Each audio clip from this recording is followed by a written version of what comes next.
distinguished not just by high-budget films and appearances in international film festivals, as Jonathan Hayes has noted. On the contrary, the new Nollywood has a higher function, and that is the critical and creative representation of the African condition. Now, the exigencies of the African context and the condition require the emergence of the Nollywood auteur, contrary to the proclamation of the death of the author by Roland Barthes and the postmodernists.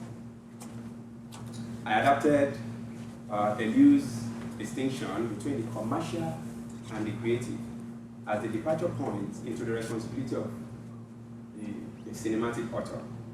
Much has been written about the commercial bent of Nollywood, but few have considered its creative tendencies in the sense that I'm going to consider it.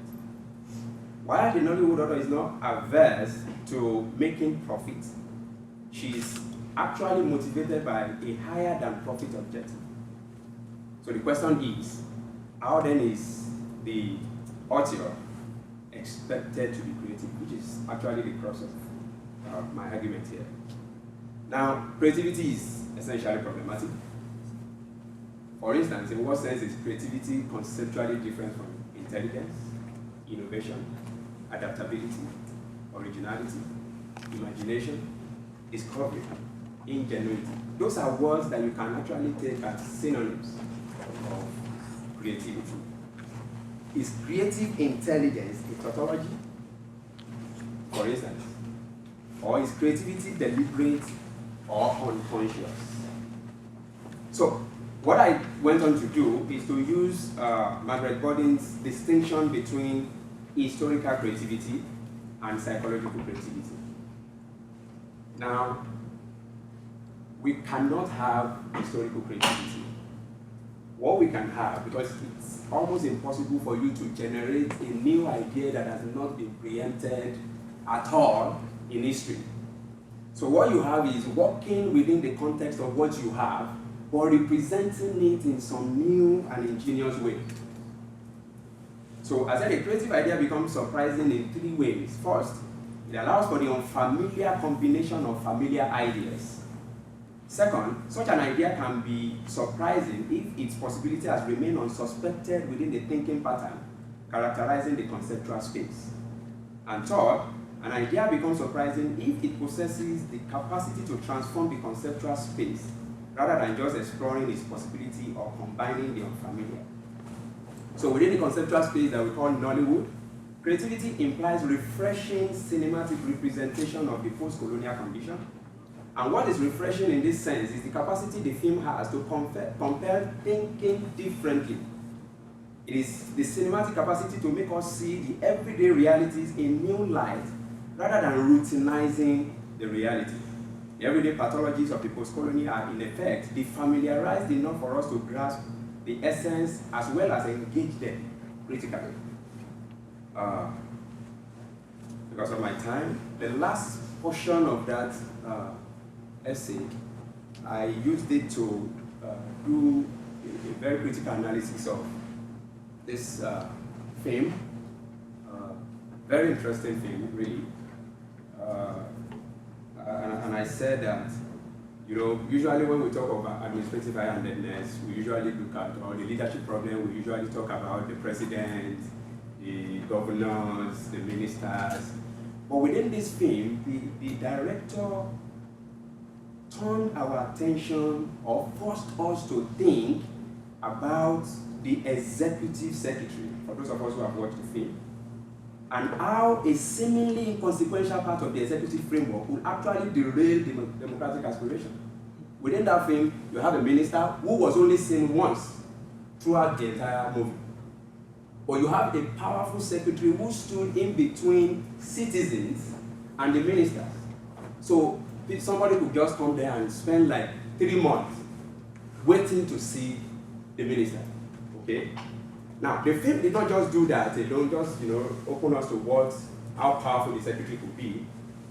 But at the end of the movie, you simply discover that there was what is called citizen action. The man that came from Lagos, who was supposed to have an appointment, and the appointment was shifted, and he ended up spending 2 weeks, just eventually at the height of frustration, I just decided I needed to see the minister. And then there was a coup planned against the secretary, and then the secretary was bypassed, and then the man had to see the minister, and so on. So at the end of the movie, you are forced to sit down to see how democracy functions and how people can regain democratic initiative, if you understand. It goes beyond just the normal run-of-the-mill Nollywood movie. It is an attempt to force the audience to reconsider their reality and how that reality can be transcended. Thank you very much. Good afternoon. So, my name is Anouk. I'm a PhD candidate affiliated to the University of Toulouse in France. Let me try to describe some of Nollywood practitioners and public's multiple identifications. I will use identifications instead of the fuzzy and essentialist term identity. Inspired by French sociologist Pierre Bourdieu, I look at social dispositions accounting for tastes and actions. And I wonder how social dispositions, which are continuously relate along with one's habitus, may speak and create identifications. Based on ethnography, my own findings shall contribute to our collective understanding of the diversity of Nollywood publics in plural. Who are they? What are their ordinary multiple practices, reactions, and identifications vis-à-vis Nollywood? Well, I was in Nigeria, mostly in Lagos and Ibadan, for more than 2 years, between 2010 and 2012, and then in December 2014. I've gathered a lot of material, scattered here and there, especially in terms of reception, since I tried to take notes about what people spontaneously say. And when you take this material one by one, it may appear trivial, but once you gather it all together, once you look at the different situations, which is what I'm trying to do, but I'm not done with it, so here are just some preliminary analysis, please bear with me. I think it may help us get a better picture or pictures of the publics, which are diverse, and the reception of Nollywood. In this paper, I will be examining identifications around 2 movies. So first, let's look at the information I got at a regular screening of Miami, a film by Tunde Kelani. When the movie ends, it's quite late at night, and as we leave the hall, and I used the opportunity of having to go down the long, empty mechanic stairs of Silverbird Abuja to engage a conversation with a couple who also attended Miami. The husband says, in this movie, we can see similarities with our own background, because a lot of us who have achieved to have a nice life today come from a poor family. As I will soon see, since they eventually dropped me off, they now belong to the upper class. They drive in an SUV and live in an expensive neighborhood in Abuja downtown. And Miami is a story of an upward social mobility. It starts with the interview of a football player, part of the Nigerian national team, competing at the World Cup, who talks about his childhood, how he grew up in Abeokuta, and alone with his struggling mother. And as you can see on the clip, as a child he experienced poverty, and at some point even told his mother he didn't want anything special or meat for his birthday because he wanted to avoid she puts herself in tough situations, struggling too much to get that. So for this couple, as a public, or at least the husband, who uses we, there is a class identification, and more precisely, an identification through social background, and therefore through social trajectory. So my assumption is that people may like movies that remind them where they come from, in a much broader sense than just geographical, in a sense including ethnicity, nationality, race, spirituality, education, gender, etc., and last but not least, class and social trajectory, which I argue can actually enlighten the former identifications.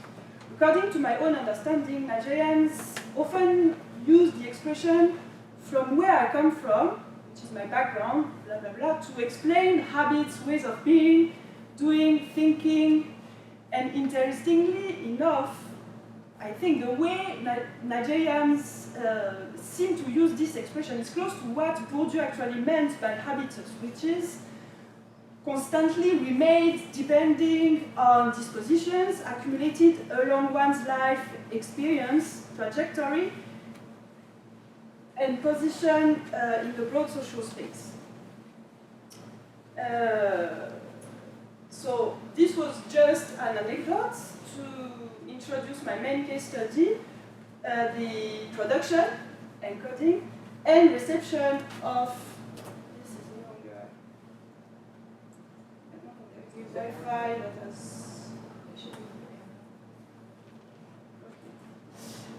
the production, encoding, and reception, decoding, as structural thing, of another movie, Invasion 1897. So let's look at the encoding of the text, of the message of the movie. So this was shot in 2012, released 2.5 years later, produced and directed by eminent veteran Nollywood filmmaker Lancelot Odua-Imasuwen. It deals with the invasion of Benin Kingdom by the British by the end of the 19th century. So the producer-director describes Invasion 1997 as a, quote unquote, as a film that is questioning the atrocities of the British in my community in 1997. I wanted to tell that story from my perspective, from a Benin man's perspective.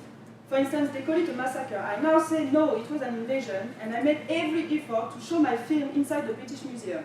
I brought young boys from Benin who make wood sculptures today to show that the British have stolen the artifacts, but not the craft. But I'm not asking for our artifacts back. I'm asking for the money made through our artifacts back. So interestingly, in his attempt to do something different and try to reach out, so this is a quote again, to do something different and try to reach out a story that will be global, he adopts a political position taking that combines cultural and economic interest. So he has experienced an upward social trajectory through Nollywood, and he has decided to spend an amount of money which could have bought him a real estate in the production of this high-budget film. Such a decision has to do with individual and collective pride and quest for dignity recognition as Benin people, Nigerians, Africans, the black race. Such as other Nollywood filmmakers using either I or we, he says they want to make a name, leave a legacy, have a voice in Nigeria, in Africa, and in the world. Since movie production is a collective process, we shall also consider how crew and cast, as both decoders and re-encoders, receive and identify with the producer-director's claimed identifications, based on which identifications do they get involved, read, reinterpret the project. For technical quality purpose, Lancelot hired 2 Indians as major crew members, director of photography and the sound engineer. And it seems that they identified to the story based on a shared history of British colonization. When the DOP was telling me that he's much less paid on this project than what he usually gets in India, I asked him what made him decide to get involved then. So he replied, the script is good. In India as well, our artifacts, some of our properties, our patrimony has been taken away by the British. So now, let's look at the decoding of this film, when the film was released. So first sight of reception and public. The director-producer talked about his interactions with the audience at premieres, and he said, people saw where Oba Ovorame, the king of Benin Kingdom, was captured. And in Benin, at Benin premiere, they were angry. In London, they were angry. They say, why did they capture Ovorame? And I say, but this is not even my story. Ovorame was captured. He was deported to Calabar, the audience. This is not funny. he continued. So even a popular story like that, they are questioning why should I allow Afolayan being captured like that, saying that the man should have performed so much. He kind of stopped here, but I guess he meant that he wouldn't have let the British capture him. So he reports what actually Strappo called a resistant reading opposing the encoded message. The narrative based on the reality of colonial history seems to conflict with peculiar entertaining expectations of a Nigerian audience that I assume comes mostly from Benin and is either rather endowed with higher economic and cultural capital or notably interested in Nollywood and or belongs to the social network of the director. In this case, this audience would like to see a happy end showing the characters they identify with, the Benin people, winning in their resistance to the British colonizer.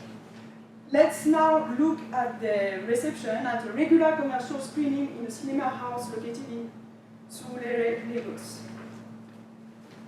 People react a lot to what they see on screen. It sounds like a collective experience. In the darkness of the hall, quite loud, mostly male voices coming from seats that are away from each other respond to each other. For instance, in front of the images of massacres of Benin people, so the ones we can see on the top, okay, this one was making up, so and that on the top are two clips from the movie.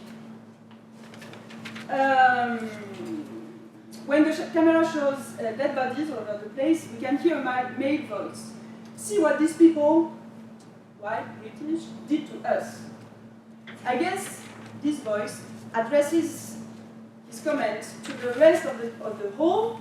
The use of the pronoun us shows he includes himself with others in an identification that has to do with colonial history, and more precisely the killings committed by the colonizers, but with who exactly?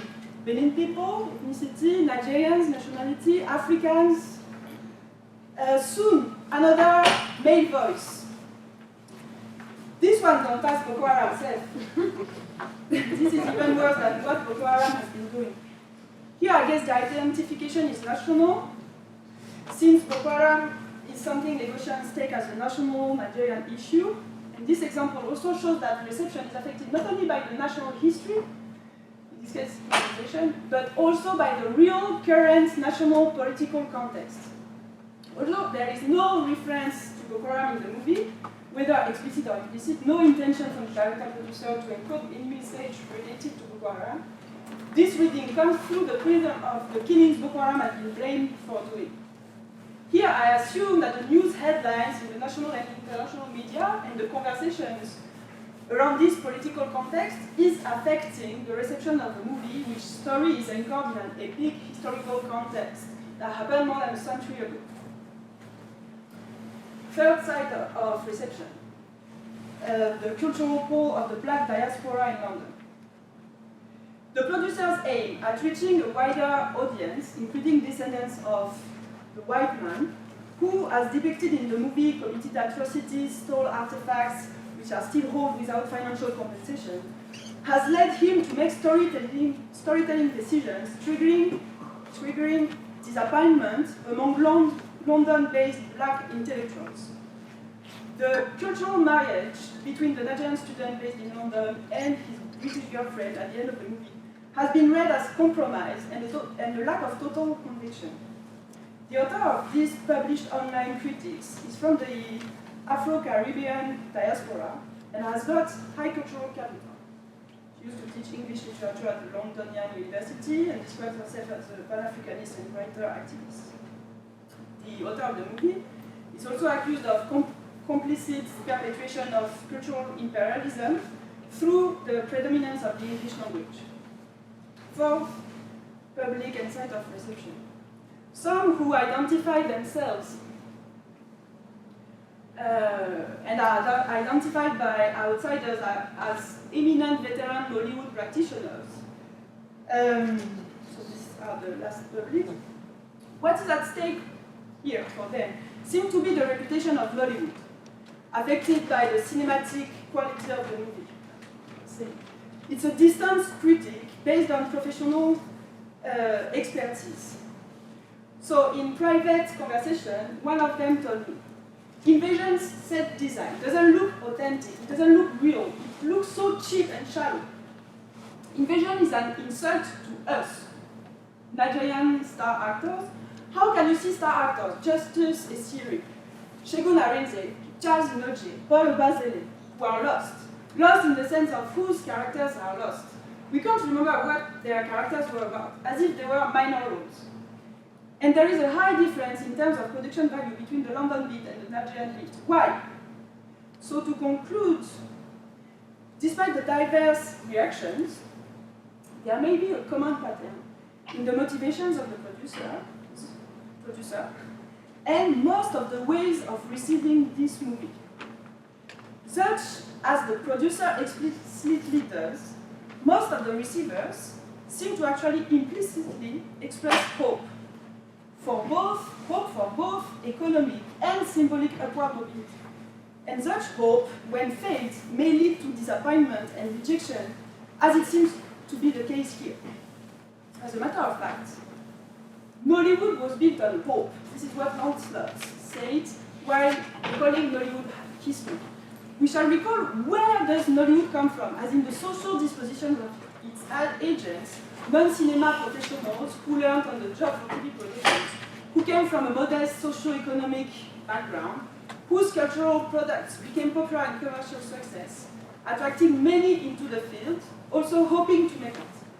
So my assumption is that such social dispositions explain hope for getting a better life, both in terms of material wealth and in terms of dignity, and are actually important social dispositions that have to do with class and social trajectory identifications shared by both Nollywood producers and publics. Thank you for your attention. All right, good afternoon. Wataiji. All right, so very good introduce. I just want to warn you all, this is still under construction. I'm going to give you preliminary analysis results, but I look forward to your feedback at the end. All right, so this project began in Guyana a few years ago when I was there and I was noticing how audiences identified, Indian audiences identified with Bollywood, and it seemed that African diaspora audiences were identifying with Nollywood, Dollywood, and everything else in between. So I was wondering if the same phenomenon occurred in another place in Latin America or the Caribbean where they spoke Spanish or Portuguese. Luckily in 2011, the first Nollywood exhibition in Sao Paulo, Brazil took place, and there my research began. So what I'm going to present today is just mostly the results from chapters 3 and 4 of the dissertation, and a little bit of the analysis to begin with. So basically I'm using diaspora theory, and I'm mostly concerned with the homeland connections and different ways that people are conducting or tracing their social identity through the audience reception. All right, so historian Kim Butler argues that diaspora studies should not primarily consist of ethnography, but should trace the complex nuances and complete difference within the diaspora. She explains, quote, only comparative analysis will fully elucidate the hallmarks of diaspora. African diaspora research complements and enhances the Black Atlantic research by including Brazil, Portuguese language, new legislation that is now currently promoting Black and African education within Brazil, and then also my research contrasts both new and old diasporas within Brazil through descriptive and prescriptive research methods. My research adds to the global Nollywood, which was produced in 2013, and also is using mostly a counter-hegemonic post-colonial framework, Ferguson, Baba, etc. So, in terms of the sake of time, I'm going to keep on going. So basically in the nature of Nollywood, I'm automatically saying that it is counter-hegemonic and that it's not one of the, quote, mainstream in the West or the global North film industries or movie industries, and that Hollywood still tends to dominate. Bollywood is also a counter-hegemonic in a way, but it's more recognized, I'm saying, throughout the world. All right, so a little background on Nollywood. They produce around 1,200 films or more per year. grossing around 500 million or more, depending, I've heard 3 billion. Varies, and the audience is around 90% or more, but it's very difficult to determine to be certain. Also, industry creates around 40 to 50 films per week. It began during when the government had difficulty. They were booted out, and they had to find different ways to create films similar to what happened down. All right, until recently, mostly the producers have been funding the films, and films are made within most of the time 1 to 4 weeks. All right, so some of the research questions within the dissertation are the following. All right, let me begin with the Nollywood flows within Brazil. So Brazil is the largest Black population outside of Nigeria. 51% of the population is Black and brown. And yet within the media, only 12% or less of media actually exemplifies this population. So right now, there's a lack of information or a lack of representation on television and within telenovelas and movies. So legislation is trying to combat this, but still very slow. So given this case, my project began in July 2012 and ended August 2014. What I'm going to talk about today is the research from August 2013 to April 2014. It was, I interviewed 90 participants and provided questionnaire research with them, and also conducted informal interviews with many directors, curators, and filmmakers within Sao Paulo and Salvador Bahia. And also participated in participant observation, and my methods were snowball. All right, so how is Nollywood being received in the African diaspora? All right, so as I mentioned earlier, it began with this exhibition, and the curator on the website indicated that his interest was in decolonizing the Eurocentric gaze of Brazilians. So definitely a post-colonial stance. And with that, Tunde Kalani was featured within this exhibition. The curator wanted to have more filmmakers, but financial restraints did not afford him the opportunity to do so. All right, so thus far in Brazil, Nollywood screenings have taken place twice within Sao Paulo and throughout other cities, following the same model in Sao Paulo. Then afterwards, in 2012, in Rio de Janeiro, they had a Nollywood Mostra, and the curator there also was interested in Nollywood, basically due to her master's research. And the same thing as the Sao Paulo curator mentioned, that basically it's amazing. As producers, as filmmakers, it was ludicrous that they did not understand that there was an industry vibrant, with African cultural production such as Nollywood, and so they felt that they needed to share this with the publics down there. So initially when I went to Brazil and went to Rio and interviewed some people, they told me that I should change my research project, like this was not worth it in Brazil, but later on in 2014, the same people indicated that Nollywood maybe did make a difference and was valuable because they actually included some of the filmmakers such as Tunde Kalani and Kenneth Young. And so I was able to attend some of the screening, this exhibition was basically a Pan-African exhibition that happens biannually.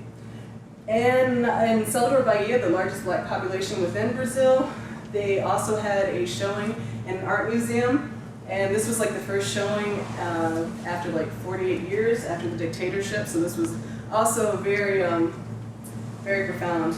All right, so within Brazil, we have Able at Ave Success, who has created 4 co-productions, and such as Dark Knight from Latin America and Sophia in Brazil. And he's produced around 12 films. Okay, so in terms of my showings or screenings, I ended up screening in 6 locations, mostly within 6 locations in Salvador Bahia, and 1 screening in Sao Paulo. In the film, so of course I was not allowed to choose the film. I was lucky to actually have a producer give me, allow me rights to exhibit their film in Brazil. So ideally, I wanted a Yoruba film because there's a huge community of Yoruba practitioners in Brazil, and so I was thinking that would be a nice partnership. Nonetheless, I was very grateful to receive a translated film in Portuguese, and so Domitila was the film that was selected, and yes. So this totally kind of changed the scope of my research, but it was good to see what would happen. So the main questions were, how did the public identify, relate, and could Nollywood movies in general serve as a vehicle for cultural production, impacting how Africans are viewed within the diaspora and on the continent? All right, so participant background is almost split in terms of geographically, and then the average age range was 30 to 34. In terms of the gender composition, all right, so I had two different kind of data sets. One, the questionnaires were in Portuguese, 75% were in Portuguese, 25% were in English. So there is a community within Sao Paulo that is Nigerian, and so within these communities, it was very difficult for me to interview female participants, so the gender composition is a little bit slanted in that respect. All right, in terms of, you can see most people were either Brazilian or Nigerian within the sample, and also very well educated for the most part. Okay, so overall, the religious identification of the participants were Christian and Muslim, and then also African spiritual traditions. All right, so how is Nollywood being received in neo and classic African diasporic communities? So, for example, this is one of the site locations within my research. You can see it's basically an African cultural, Africana-like cultural haven, where when people go to get their hair done, buy cultural products, be able to get their things that they're not able to find normally within Brazil, downtown Sao Paulo.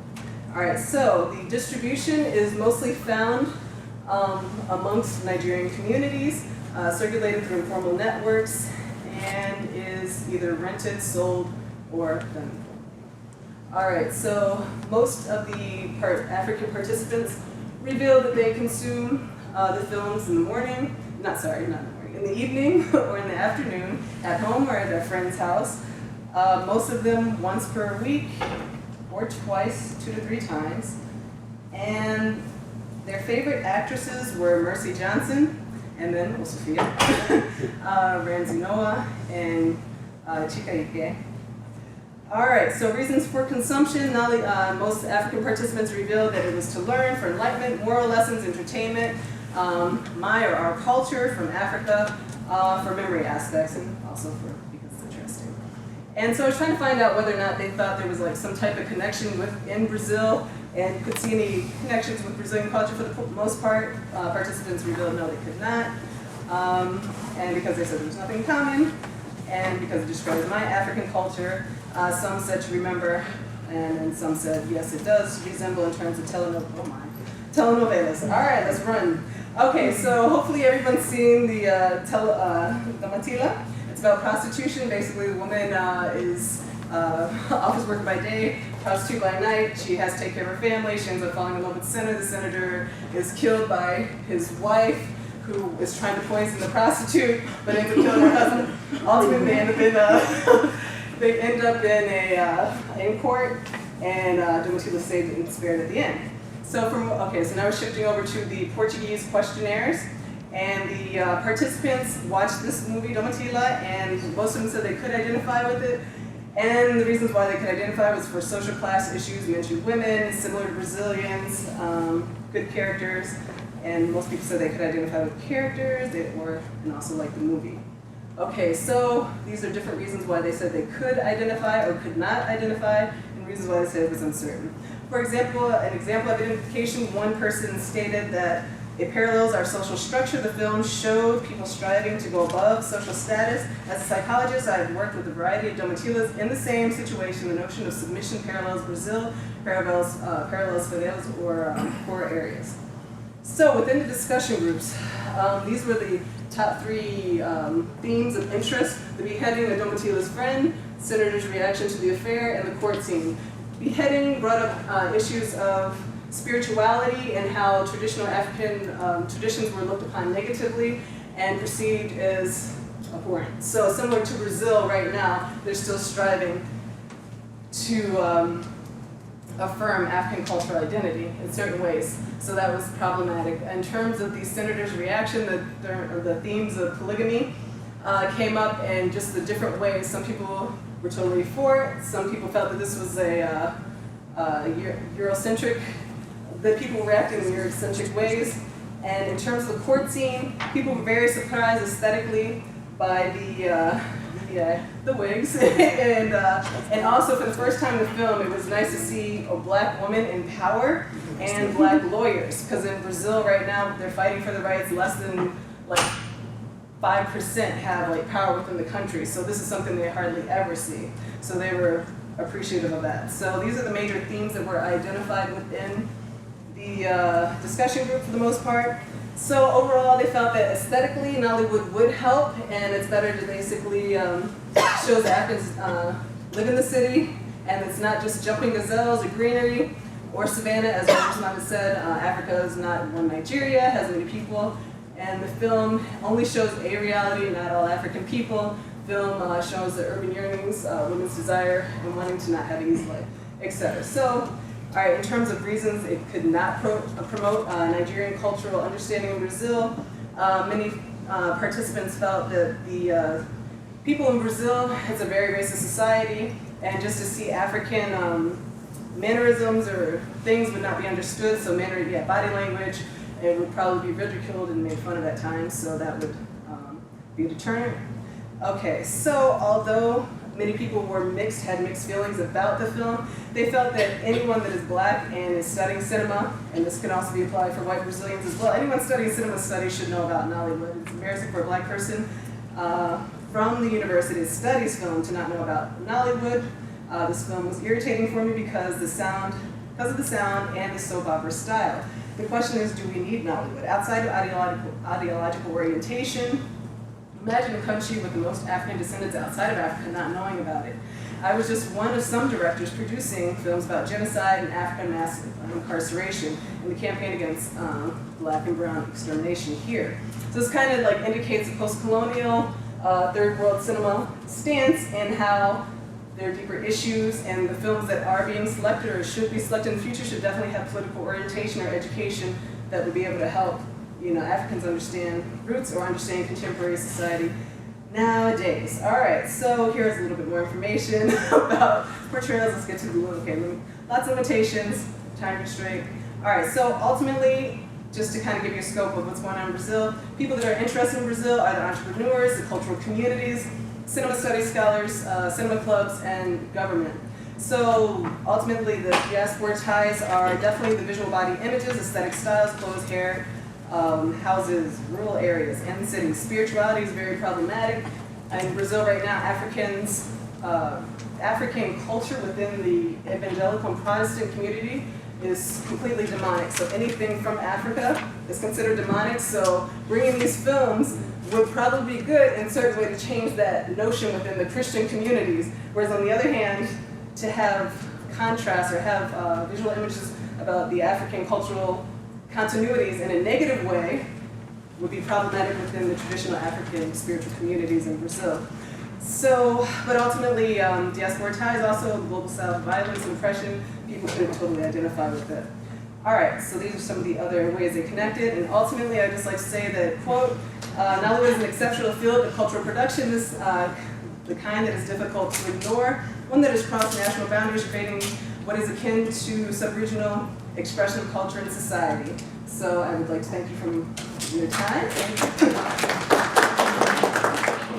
In the last decade, commercial movie industries in Ghana and Nigeria have experienced dramatic change and diversification.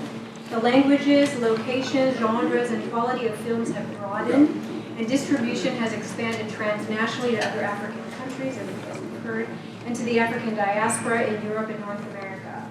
The modes and structures of distribution have become differentiated too. Several producers have abandoned the straight-to-video model of distribution, which has been the dominant model since the industry's inaugural years, and currently release in newly constructed multiplex theaters in major African cities and transnationally in cinemas in African immigrant communities. Importantly, the diaspora has become an increasingly important market for domestic Nollywood and Ghanaian movies. In both countries, local markets have become oversaturated, and piracy and television continue to eat away at profits and drag on growth. And as a result, it is those distributors and producers with formal connections to global capital and transnational audiences that have managed to survive and move the industries forward. Distributors in the diaspora have successfully exploited new technologies of distribution, including satellite and cable television, as well as internet platforms such as YouTube, to bring Nollywood movies to ever larger numbers of viewers. Production, too, has expanded globally.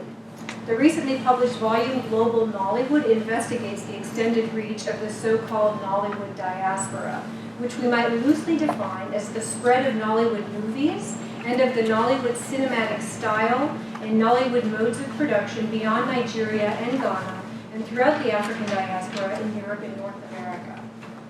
A small body of scholarship has described the fluidity and flexibility of the Nollywood model as adopted and remade by Nigerian expats living in the Netherlands, Germany, Belgium, Italy, and New York. Following this research, my talk today represents a first look at Nollywood, Texas, a loosely affiliated assemblage of filmmakers from Nigeria who now live and work in Dallas and Houston. And I'll focus on the examples of two Nollywood, Texas filmmakers, Kelechi Eke and Drew Madueke.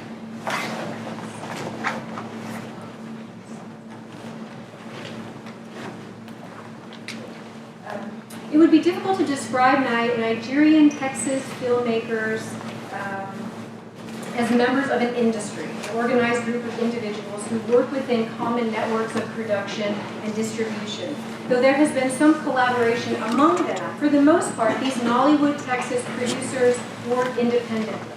And unlike Nigerian filmmakers in Europe or New York, the connections between Texas and domestic Nollywood are virtually non-existent.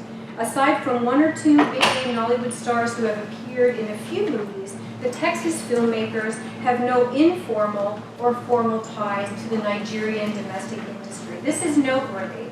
Unlike their predecessors in the diaspora, Nollywood Texas producers are completely detached from the Nigerian domestic market. They're not involved in filmmaking in Nigeria, nor do they distribute their films there. These producers work within and almost exclusively for the large and prosperous Nigerian community living in Texas, which is the largest Nigerian community in the United States. According to research done in 2012, there are about 40,000 Nigerian-born residents in Texas.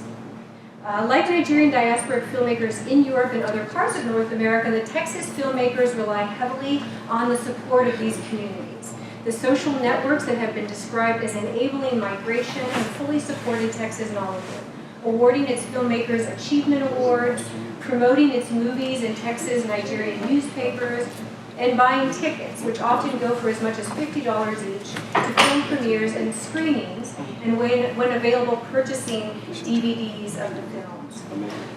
Non-professional Nigerian actors and crew participate in productions in Dallas and Houston. Nigerian friends and family offer their homes and offices as locations. Not one of the filmmakers I've interviewed so far is getting rich in their filmmaking endeavors. Neither Eke or Madueke have made any money as film producers. They work as filmmakers on the side and invest a lot of their own money into their movies. Still, without the backing of the Nigerian community, their projects would not be possible. Perhaps the most striking difference between the first generation of video makers in Ghana and Nigeria and the pioneers of Texas Nollywood is that the Texans possess a hefty load of capital, both economic and educational, which has made their adventures into filmmaking possible. Dallas-based Kelechi Eke, for example, has a successful career as a software engineer. He owns all of the hardware and equipment he uses to shoot, edit, and stream his movies, and he has the skill to create and money to fund his own online channel, Bigobi TV, for which he also produces content. Madueke also is from Dallas, and he too works as a software developer. He funded his first productions out of pocket, has been able to hire professional actors, and take some of his films to festivals in the US and Africa. Both producers, in fact, have exploited the African Film Festival circuit in various ways to make connections to negotiate with stars, to promote their films, and land distribution deals. Eke is currently in the process of establishing his own film festival in Texas. And it is his contacts in the Nigerian and business communities in Dallas that have largely supported this venture. The narratives and aesthetics of their films are in some ways similar to domestic Nollywood productions, and this is a common feature of films made within the global Nollywood diaspora. The Texas filmmakers are untrained in filmmaking, as were many of the first Nollywood and filmmakers, and their productions are relatively low budget. Their movies tend to be melodramatic, and the narratives often complicated and overcrowded. And they conform to the genre expectations of audiences familiar with Nollywood. And like other Nollywood diasporic filmmakers, Eke and Madueke began by making movies about the Nigerian diaspora for the Nigerian diaspora. Though in their later works, they have tried to reach a broader audience.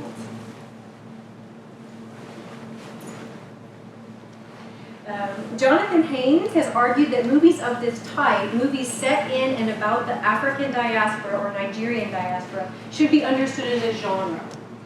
Since the earliest years of Nollywood, African diaspora, that's what he calls the genre of movies, have become widespread and cohere as a genre around predictable shared narrative and cinematic conventions. I've listed a few of the thematic similarities here.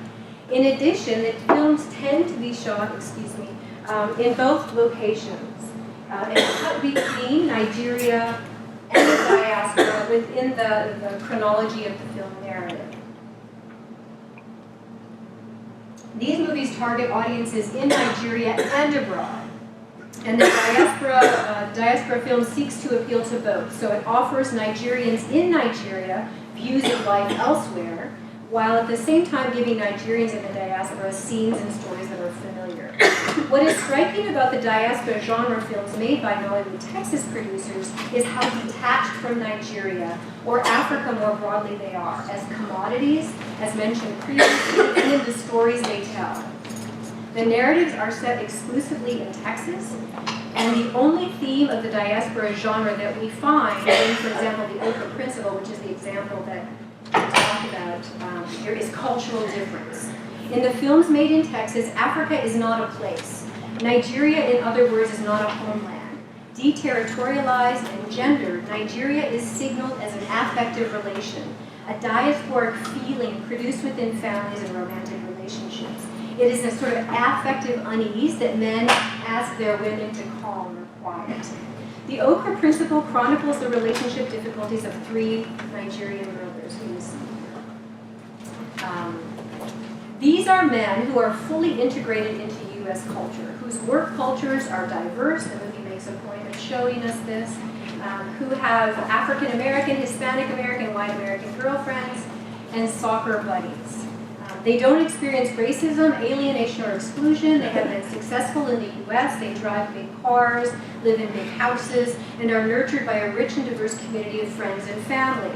There's no talk of visa problems, and this is pretty striking, or the crises that push them out of Nigeria. No filmed detours through airports or tourist sites. No cutting back and forth between Nigeria and the U.S. No one ever no one in the films that I've seen so far talks of returning to Nigeria, nor does anyone long for home as an actual place. What the men seek, and it is a genre of film so far that's focalized through the male perspective, and particularly non-so in the Okra Principle, is to feel whole. That's the language that he uses. That feeling, Nonso explains, is like what he experienced when he ate his mother's okra soup.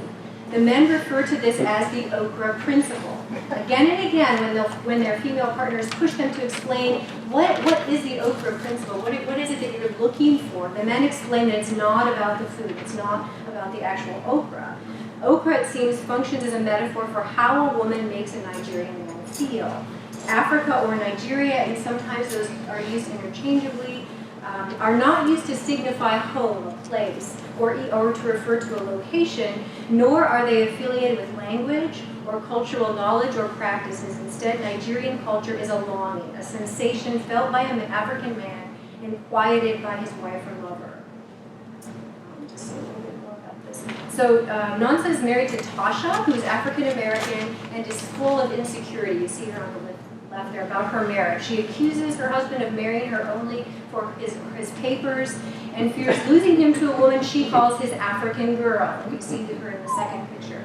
It isn't entirely clear if her fears are completely irrational or if they're justified, but it is clear that Tasha is getting on Nonso's nerves. He's annoyed that she doesn't work, that she calls him repeatedly at work, and that she drinks. Increasingly frustrated by Tasha's accusations and her behavior, he eventually does leave Tasha for the Igbo woman who was a former girlfriend and who's never named. Her Igbo-ness, however, and this is what's interesting, remains relatively unmarked, right? She doesn't speak Igbo. They don't speak Igbo. She doesn't wear African clothes. So her body's not marked as African in any way. What seems to set her apart is that she's modest, quiet, and promises to stay by his side no matter what. He tells her how happy he is with her, how compatible they are. That's a phrase that he uses several times. But when Tasha finds out that she's pregnant, he returns to her. It's a sort of muddy, messy ending there. And she welcomes him home with a meal of okra soup.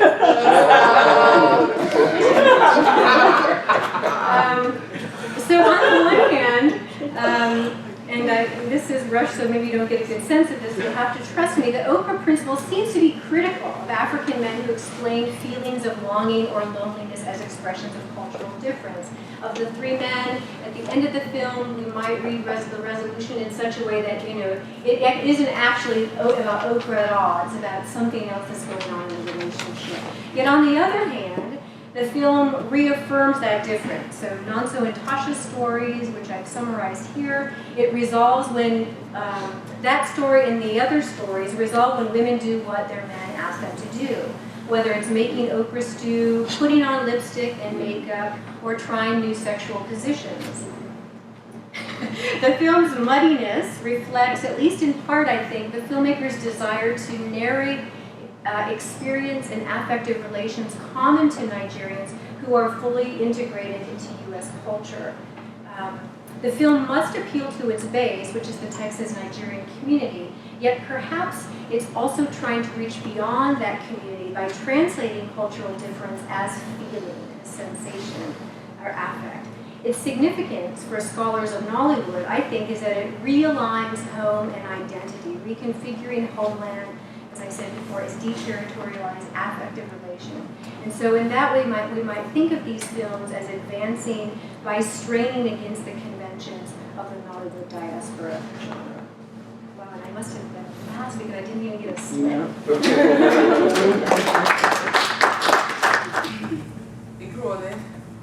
Yeah. Kedu?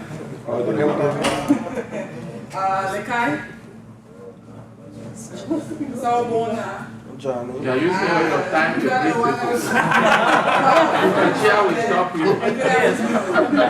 I greet you in these 5 languages because the production I am presenting uses at least these 5 languages. And just briefly, I want to introduce myself. I'm Olaocha Nwabara, and I want to just briefly introduce my diaspora self. I was born in Chicago to Igbo parents from Abia State, from Umuahia specifically, and I identify as a Black American, as an Igbo girl, as a Naija woman, and I make many travels to South Africa and Nigeria. So, briefly, before I go into my study, I want to just give you a little taste of Jacob's Cross, which is a television show in South Africa. Okay, here we go.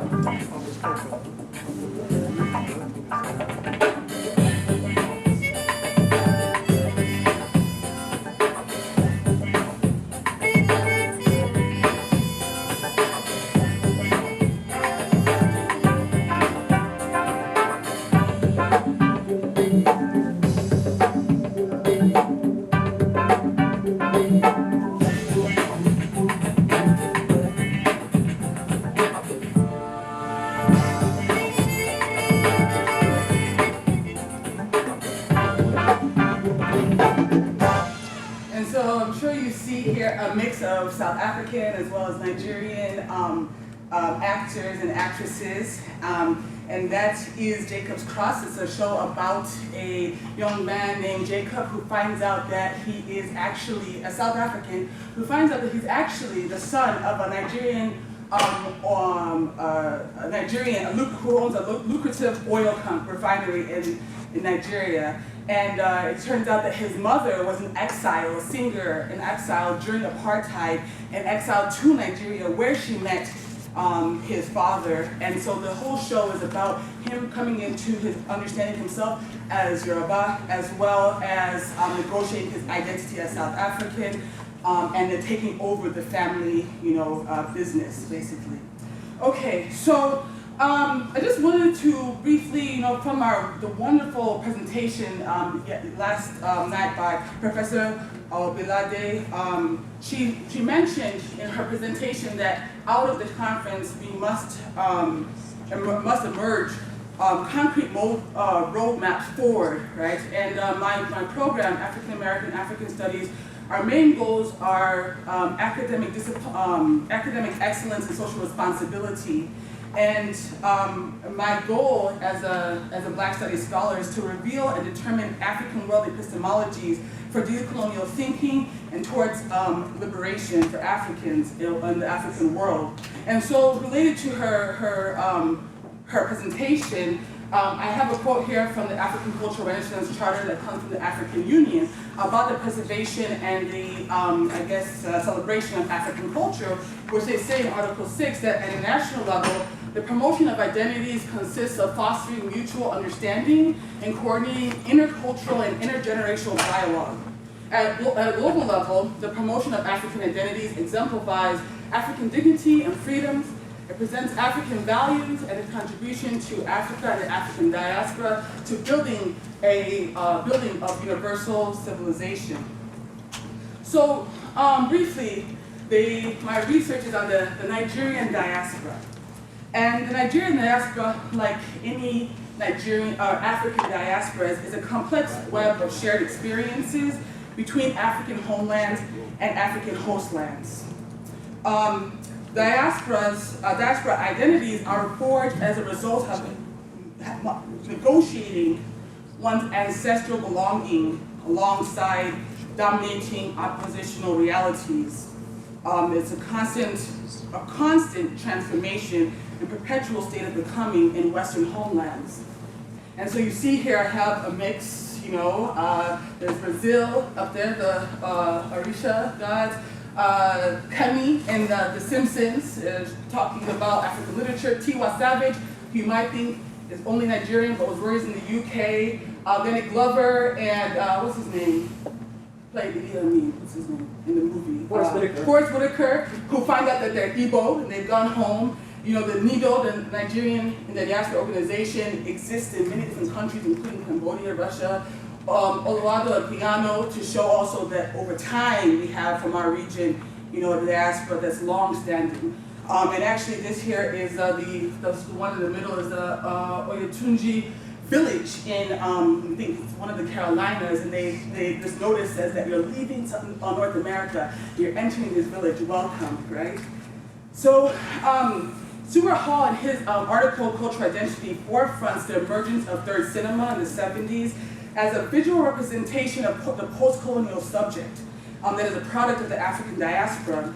In his examination of the Caribbean identity, he suggests that cinema by Black people, and I also mean African people, produces diaspora identity because it forefronts narratives whose objective is to reveal, quote, who we really are, end quote, or who we have become. So films and other cultural productions that come from the African diaspora communities will inevitably capture representations of its identities that are drawn from their lived experiences. And so the Naija identity that I examined in my dissertation is forged in the post-colonial era to represent transnational experiences of Nigerians and Nigerian descendant people in Africa and the African diaspora. So you can identify as Naija and you're in the diaspora as well as Nigeria. So it's very, I'm trying to draw out these connections, these constant connections that Nigerian diasporas have to their homeland and the diaspora. And so I examine it as a new African diaspora, which Isidore Akpewu would say is a post-colonial diaspora. And specifically to Nigerians, we come before, we have transnational networks that we create that are faith-based, trade-based, occupation, political, gender, home place, ethnic group, so it varies. And then briefly about Nigerians in South Africa. This is now in the 1990s, after apartheid, you're starting to see an increase of Nigerian immigrants to South Africa, like people from Zimbabwe, Botswana, as well as Ghana and other parts of the African continent. And so the data is not conclusive. Maybe some people who are here from South Africa might have some new data, but as of 2012, I've learned that they estimate that there are about 17,000 Nigerian immigrants, but he talked to me when on the ground and said that there's more of us than that. So, but that's what I have, and that increased from 7,000 in 2001. And then in South Africa, there are over 3 million African immigrants as of 2012, 170,000 asylum seekers, 50,000 refugees. And I think it's important that we're looking at the migrations in the African continent because intercontinental migrations are 45% of all global migrations of Africans. So my research design. So I just finished my proposal, so this is in the making, so I really look forward to your feedback. So my dissertation and this essay examines the transformations of cultural, racial, ethnic identities, right? Or identifications, as Anouk would say, in the African diaspora, in order to reveal how Nigerian diaspora identities are represented in Nigerian diaspora cultural productions. So I use an African diaspora methodology, examining South Africa as a location of the African diaspora, and looking at on 3 levels, the relationship between the producer, the production, and the cultural representation. So in this case, I'll present to you Jacob's Cross. The person I did a semi-structured interview with is Aze Uga.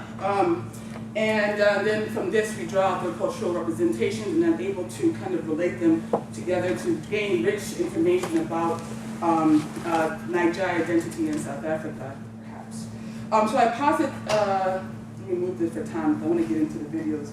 So some of the research questions that I'm asking here are, how is Nigeria contributing to the processes and representations of this new African diaspora? How are race, ethnicity, language, culture, and transnationalism represented in productions from the Nigerian diaspora? And how have Nigerians, diasporas experienced transnationality, displacement, and relation with home? Okay, so let's get into Jacob's Cross. So Jacob's Cross, I'm determining it to be a transnational, pan-African, South African television show because it is produced and created completely in South Africa, but the goal is to create an imagery that the landscape is both in South Africa and Nigeria, specifically Lagos and Johannesburg, and also a little bit more reach, trying to also place them in the United States and in the UK, even though most of the characters are in the African continent. And then it's Pan-African because, as Edze told me, the goal was trying to reach an African audience, not just a South African, not just a Nigerian audience. So on the local level, it's definitely trying to bring out, or maybe forefront, what Nigeria-South Africa relationships can look like. But then on a bigger level, they want to speak to the African in general in the world. And so I put this here, Fabian, one of the actors, he put this on his Facebook, and he just wrote, guess which country? And there's I don't know where he was. I meant to ask him, but I forgot to. And he didn't put it on there. So people are saying Tanzania, Uganda, Nigeria, South Africa. And I think that just speaks to the fact that there are many places in which this show is being shown. And so as far as it goes, 5 minutes? Okay. Oh man. Okay. So some of the channels that are shown on is Africa Magic, right? OHTV, Multi-Choice, South African Broadcasting Company, the Africa Channel in the United States. So it's actually played not just in the African continent, but around the world. In fact, my advisor introduced it to me as a show she watched in the United States. So then real quickly, Edze. So I've interviewed him 3 times now in 3 trips to South Africa. He was born and raised in Kaduna. but he's of the Ninzo tribe, he's Christian, so he talks about that minority group in Kaduna, and he considers Kaduna a metropolis of Nigeria. And he moved to South Africa because he wanted to go to, as he says, a more prestigious film school.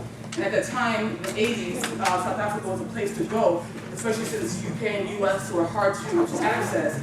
And so I wanted to read this because I just thought this is like, he says, we've been talking for years, so now we're just comfortable. So he says, I know that Nigerians are very good at what they do. Once they put their minds to something, they'll be at the top of their game, whether it's cinematography, whether it's editing, performance. Right now, Nigerians are dominating the Hollywood scene. I mean, really? You've got a Nigerian in freaking Star Wars. He's like 22, man. We're talking about Naija, nobody else. So I think it's interesting, like how, he's also thinking about, like, what can we do as far as Nigerians in this space, and as well as producing our, creating productions and asserting ourselves in the space that we live in. Okay.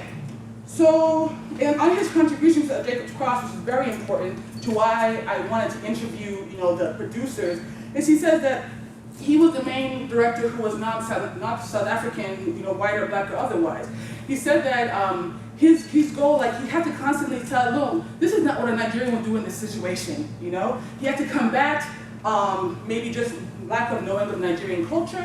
He had to combat maybe stereotypical ideas, xenophobic ideas of Nigerians, to try to create a scenario that Nigerians, that would be convincing, right? He knew I had to convince his audience. And it was filmed completely in South Africa, so he also was trying to make it look like we're going to Lagos and back and Lagos and back, right? So I'll show you a little bit of how he does that with the picking spaces and clothing and such 1 minute. Okay, so I'm going to play some clips because why not?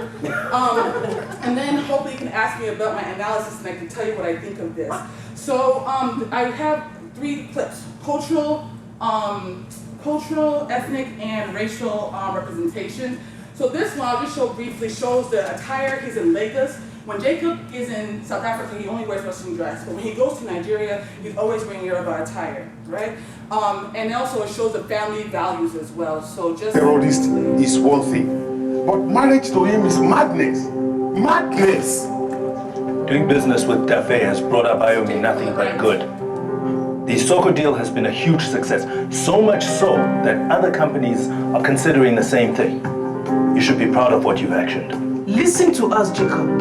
You are an outsider here. You do not understand what this wedding means. Apart from making us a laughing stock, it could create a powerful enemy for the Abayomi family. We cannot condone this wedding. Okay, I'm just going to stop there. In this case, I can leave the light off. He's the head of the family, so he's negotiating, learning about his role as the head, but still being an outsider because he wasn't raised in this space. So I wanted to show this because of maybe what the show is trying to accomplish on a political level of what Candace Watts would call a pan-ethnic identity. I'll leave the last one. I'll just show this one because this is my favorite. Okay.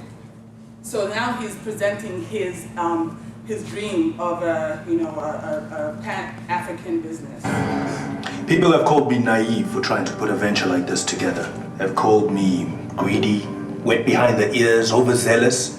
That building a 100% private, 100% African-owned refinery is a naive ideological notion. Why don't we bring in US or European investors, I hear you ask? Well, don't get us wrong, we're not narrow-minded. We can and we will partner with the West. We want to build a business that will stand head-to-head, shoulder-to-shoulder with the best in the world. And to do that, we'll start at home. Okay, so I'll stop there. I'll give you my conclusion. Hope you ask me about my analysis. And so what I'm hoping, is that, our analysis, that we can draw rich content about the Nigeria or any African diaspora by putting the cultural production in conversations with artists who produce it, at the same time providing a deeper analysis of the importance of the representation of African diasporic cultures, and begin to understand how complex diaspora identities are transformed, maintained, or rejected as a result of transnational networks and living in diasporic homelands. Question for our panel. Yes. So first of all, I would like to congratulate the entire panel for such powerful. Well done. My question goes to the second presenter. I believe she spoke on the making of invasion of 1897, the Benin Kingdom.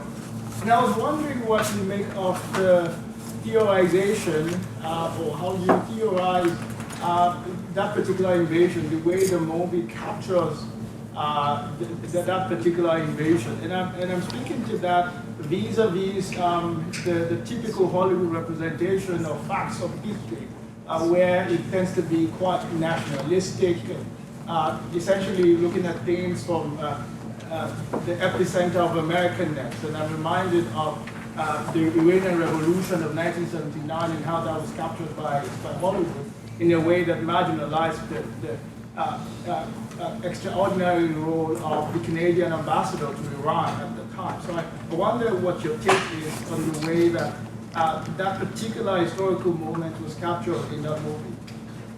Did they try to do a duly nationalistic? Answer that, yes. I will try to be short. How can I put it?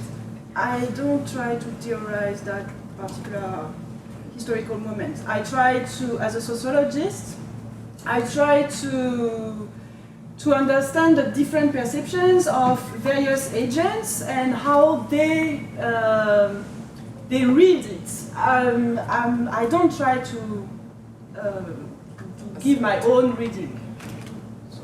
Thank you. Yes. Yes, thank you very much. And brief questions, but you know. Yeah. Yes. Okay. I want to actually ask a question from the first speaker.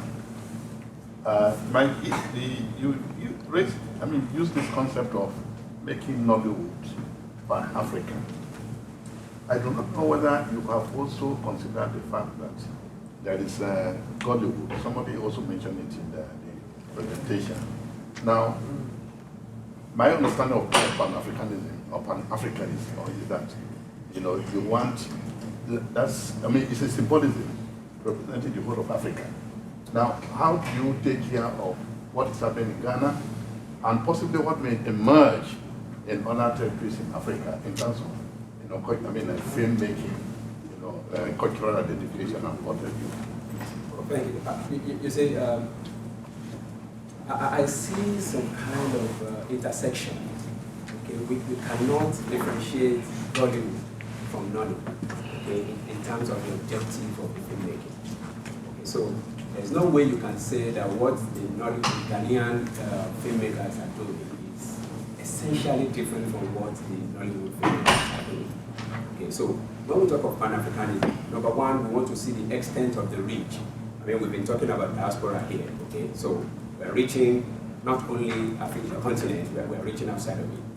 But I'm also using Pan-African in the sense of, an identity issue, okay? How do we represent ourselves to the world? Or how do we represent our post-colonial reality to ourselves? Yes. Okay. If I had him, the first presenter said that most Nigerians do not like to watch Nollywood movies. I wonder how he arrived at that conclusion. Any secondary data to support that? One question, I'm sorry. No, because it's connected to the second third presenter. This thing is also connected to the third presenter. So, yes, because the third presenter said,